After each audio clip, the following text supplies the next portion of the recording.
अब हम आते हैं इस क्वेश्चन के ऊपर that what will be the place of contract, what will be the place of contract where the acceptance is given through a telephone. अब यहाँ पे हमारे सामने गिरधारी लाल और एंटोरस का केस है।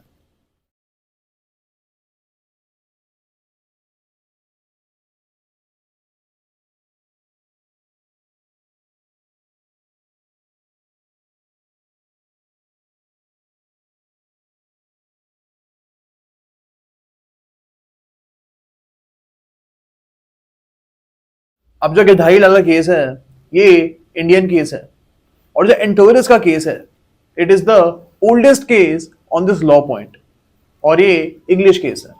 अब इस केस में बोला गया था, इन दोनों केसेस में बोला गया था that where the acceptance is given through telephone, where the acceptance is given through telephone, then in that case the contract will be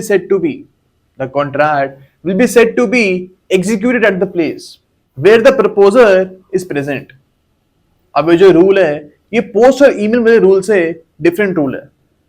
post में हमने देखा था कि कॉन्ट्रैक्ट वहां पे बन रहा था जहां पे एक्सेप्टर प्रेजेंट है, लेकिन अगर टेलीफोन के बारे में हम बात कर रहे हैं तो कॉन्ट्रैक्ट वहां पे फॉर्म होगा जहां पे proposer is there. For example A ने बी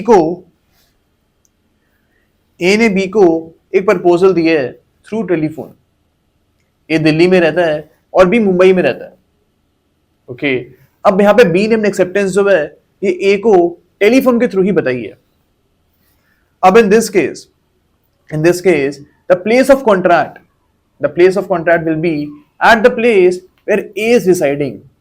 जहां ए रह रहा है यहां पे यानी दिल्ली को यहां पे प्लेस ऑफ कॉन्ट्रैक्ट माना जाएगा। ये रूल हमको इन केसेस में बताया गया था, लेकिन यहां पे ये भी बोला गया था that the voice of acceptance must be clear and there must be no network problems for the contract to be formed.